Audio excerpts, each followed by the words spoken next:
तो हाय बच्चों, आज मैं फिर आपके लिए लेके आया हूँ साइंस का एक अमेजिंग सा न्यू टॉपिक, जिसके अंदर आज हम डिस्कस करेंगे बॉडी मूवमेंट्स की नहीं, एक नए से टॉपिक की, the living organisms characteristics and habitat. हाँ बच्चों, आपने सही सुना, हम लिविंग ऑर्गेनिजम्स की बात करेंगे, उनके कैरेक्टर, उनके हैबिटेट, वो किस हैबिटेट में रहना पसंद करते, उनके क्या क्या कैरेक्टर, क्या क्या फीचर्स होते, ये इस चैप्टर के अंदर। जैसा कि हम हर हमेशा से करता है कि हर चैप्टर को पढ़ने से पहले उस चैप्टर का हमने रोड मैप तैयार किया है, तो इस चैप्टर को पढ़ने से पहले हम इसका एक रिव्यू देखेंगे, इसका एक रोड मैप देखेंगे, जिसके अंदर हमको इसके अंदर पढ़ना क्या है, क्या चीजें हमको इससे समझनी है, क्या डिस्कशन रहेगी इस सीरीज के अंदर हमारी living organisms characteristics and habitat की जो सीरीज बनने वाली है, उसमें हमारी क्या डिस्कशन रहेगी, सारा डिस्कशन का ओवरव्यू आपके सामने मैंने रखा है। तो आओ फटाफट से पेन और कॉपी लेके बैठ जाओ और आप भी अपना एक रोड मैप तैयार कर लो, इस चैप्टर को लेकर अपना व्यू पॉइंट तैयार कर लो कि इस चैप्टर से आपको क्या क्या इंफॉर्मेशन मिलने वाली है और क्या क्या डिस्कशन हमारी होने वाली है, और अपने पॉइंट्स ऑफ व्यूज भी आप इस चैप्टर पे रख सकते हो। ये चैप्टर बहुत ही बड़ा है, देखने जाए तो ऐसा तो सिमटेगा नहीं ये चैप्टर इतना कम लेक्चर्स में। तो आप फटाफट से हम इसको अच्छे से पढ़ने की कोशिश करेंगे, अच्छे से समझने की कोशिश करेंगे। तो सबसे पहली चीज इसके अंदर हमको देखने characteristics of living thing, living thing की क्या क्या कैरेक्टरिस्टिक्स होती है, ये सारी चीजें हमको देखने, हमको इसमें पढ़ना पड़ेगा बायोटिक कंपोनेंट और अबायोटिक कंपोनेंट्स, है ना, समझ रहे हो। तो कैरेक्टरिस्टिक्स ऑफ लिविंग थिंग ये सबसे पहली चीज रहेगी हमारी।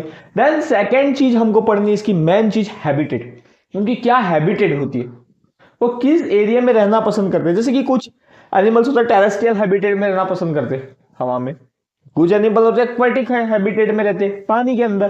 तो एक्वेटिक हैबिटेट में आपके प्लांट्स भी आएंगे आएंगे ना, क्योंकि लिविंग ऑर्गेनिजम्स की बात हो रही है, तो यहाँ लिविंग ऑर्गेनिज्म ओनली एनिमल थोड़ी होगा, प्लांट भी होगा ना उसके साथ साथ। तो एक्वेटिक हैबिटेट के अंदर आपके प्लांट्स भी आएंगे और एनिमल्स भी आएंगे, तो इन दोनों को बैलेंस करते हुए हमको देखते हुए चलना है।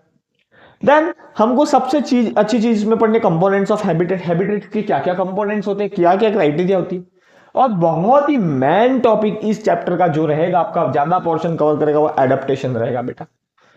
अपना ना किसी चीज को, किसी वातावरण को क्या करना, अपना ना, एडेप्टेशन रहेगा आपका मेन टॉपिक, जो कि सबसे बड़ा लंबा चलेगा। एडेप्टेशन के अंदर जो डेजर्ट के अंदर एनिमल्स रहते हैं और जो प्लांट्स रहते हैं, डेजर्ट में एनिमल भी रहेंगे और प्लांट्स भी रहेंगे, तो किस तरीके से उस एनवायरमेंट को, उस एरिया को अडॉप्ट करते, कैसे उनकी बॉडी इन चीजों को अडॉप्ट करने के लिए रेडी होती है, ये सारी चीजें हमको इस चैप्टर के डिस्कशन में पता चलेगी। देन इसके अंदर हमको पढ़ना माउंटेन रीजन्स, माउंटेन रीजन्स पे जो एनिमल्स और प्लांट पाए जाते हैं उनका अडेप्टेशन कैसा रहता है, एक स्नो रीजन में पाए जाते हैं उनका अडेप्टेशन क्या रहता है, ये सारी चीजें हमको इस चैप्टर के डिस्कशन से समझ में आएगी। देन लास्ट ऑफ ऑल इसके अंदर हमको पढ़ना है adaptations in lion and deer for forest habitat. Forest habitat जो कि ग्राउंड एनिमल होते हैं, लैंड एनिमल होते हैं, ग्राउंड एनिमल, ग्रास लैंड पे पाए जाते हैं। ये कौन से एनिमल है, लायन, डियर, टाइगर वगैरह ग्रास लैंड एनिमल होते हैं, उनका हैबिटेट, उनका एडेप्टेशन क्या होता है, ये सारी चीजें हमको इस चैप्टर के डिस्कशन में मिलेगी। तो सबसे पहली चीज characteristic of living thing, habitat में टेरेस्ट्रियल, एक्वेटिक, प्लांट और एनिमल देखेंगे। कंपोनेंट्स ऑफ हैबिटेट में एडेप्टेशन, डेजर्ट, माउंटेन, डेजर्ट वाला एडेप्टेशन, माउंटेनियस रीजन वाला adaptation, adaptation in lion and deer in forest habitat मतलब ग्रासलैंड एडेप्टेशन। और इन सारी इंफॉर्मेशन से हमारा चैप्टर क्या होगा, ढका हुआ। अभी आपको ये छोटा सा दिख रहा है, पर इसके अंदर पूरा विस्तार से हम डिटेल में जब पढ़ेंगे तब आपको लगेगा कि ये चैप्टर इतना सा नहीं है। इस चैप्टर को अंडरस्टैंड, समझने के लिए बहुत सारी चीजें ध्यान में रखनी पड़ती। तो हम इस चैप्टर की बहुत ही अच्छी सीरीज लेके आएंगे और बहुत ही अच्छा डिस्कशन करेंगे चैप्टर से, और कुछ ना कुछ वैल्यू लेके जाएंगे, जैसे कि हम पिछले चैप्टर्स में लेके गए। तो ये आपका छठा टॉपिक है और ये रहा आपका आज का चैप्टर रिव्यू। अगर इस चैप्टर रिव्यू को आप अच्छे से समझ पाए तो इस वीडियो को लाइक करें, शेयर करें और मेरे चैनल को सब्सक्राइब करें।